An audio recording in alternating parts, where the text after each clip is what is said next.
तर आपण सर्वजण अत्यंत मोठ्या संख्येने या ठिकाणी सुधीर भाऊ मुनगंटीवार चंद्रपूरचे भारतीय जनता पक्षाचे उमेदवार, आपल्या सर्वांचे लाडके नेते, राज्याच्या राजकारणामध्ये ज्याने आपला ठसा उमटवला ते सुधीर भाऊ मुनगंटीवार, त्याचबरोबर गडचिरोली चिमूरचे भारतीय जनता पार्टीचे उमेदवार, त्यांना नेते बनण्याची गरज नाही, त्यांच्या नावातच नेते आहे,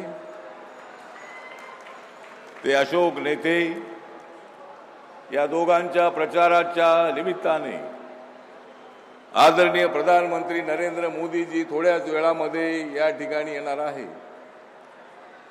माननीय मुख्यमंत्री एकनाथरावजी शिंदे,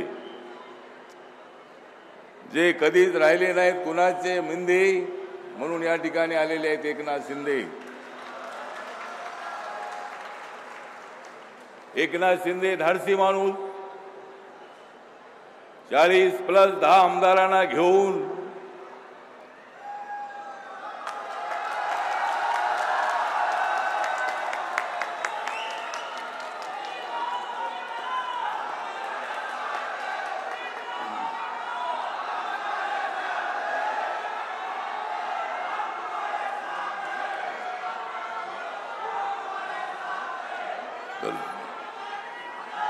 तर आता या ठिकाणी सुधीर भाऊ आलेले आहेत.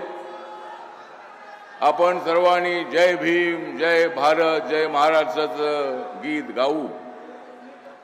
आपण सर्वांनी मिळून जय भीम, जय महाराष्ट्र, जय भारतचं गीत गाऊ, कारण या ठिकाणी आलेले आहे सुधीर भाऊ.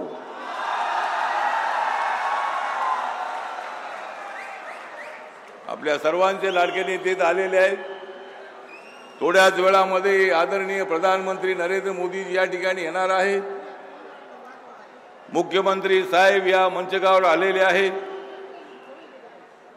देवेंद्र फडणवीस हे अत्यंत ऍक्टिव्ह राजकारणी आहेत, अत्यंत शक्तिशाली असणारे राजकारणी आहेत. या महाराष्ट्रामध्ये भारतीय जनता पार्टी आणि महायुतीला मजबूत करण्यामध्ये त्यांचा अत्यंत महत्त्वाचा वाटा आहे. महाराष्ट्रातली महायुती मजबूत करण्यामध्ये देवेंद्र फडणवीस यांचा फारच मोठा आहे वाटा, कारण त्यांनी काढलेला आहे शरद पवार आणि उद्धव ठाकरेंचा काटा.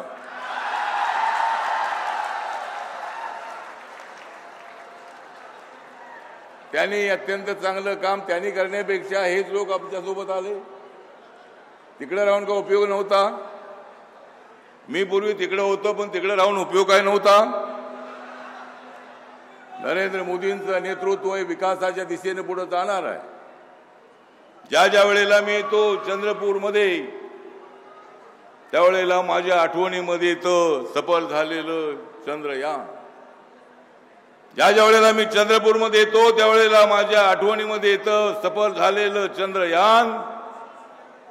साऱ्या जगाचं असतं भारताकडे ध्यान.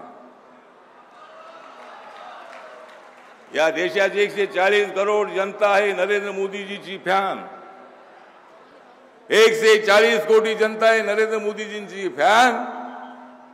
आणि या निवडणुकीमध्ये लावणार आहोत आम्ही इंडिया आघाडीवर बॅन.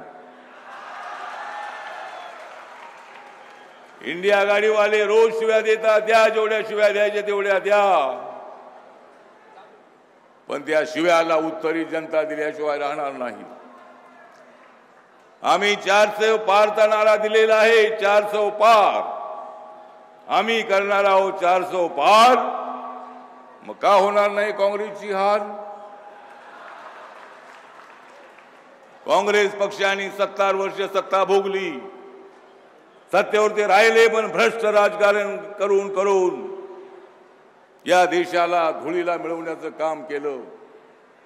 नरेंद्र मोदी असा एक जबरदस्त अशा पद्धतीचा सिंह, लायन या देशामध्ये ताकदीने उभा राहिला. भ्रष्ट राजकारण्यांना सत्तेवरून खाली खेचण्याचा त्यांनी विडा उचलला. आम्ही सर्वांनी त्यांना सहकार्य केलं आणि काँग्रेसला चकनाचूर करण्याचं काम 2024च्या निवडणुकीमध्ये झालं। आणि त्यामुळं या ठिकाणी या दोन उमेदवारांच्या प्रचारासाठी माझा रिपब्लिकन पक्ष आपल्या सोबत आहे। सुधीर भाऊ, अशोक भाऊ, माझा रिपब्लिकन पक्ष तुमच्या सोबत आहे। बाबासाहेबांची जनता तुमच्या सोबत आहे। या देशाचं संविधान कोणीच बदलणार नाही, जाणीवपूर्वक प्रचार केला जातोय। जाणीवपूर्वक संविधान बदलणार अशा पद्धतीचे अफवा उठवल्या जात आहेत।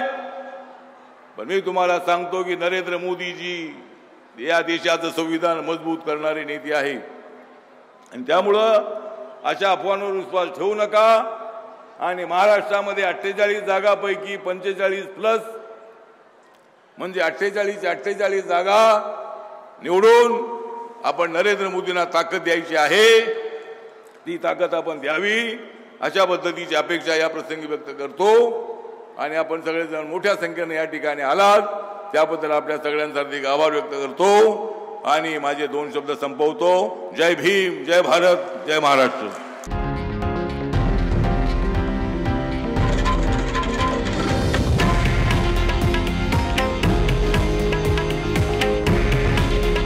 हे आहे देशातील नंबर 1 न्यूज नेटवर्क आणि आपण पाहत आहात TV9 मराठी। काळजी तुमची, हित महाराष्ट्राचं।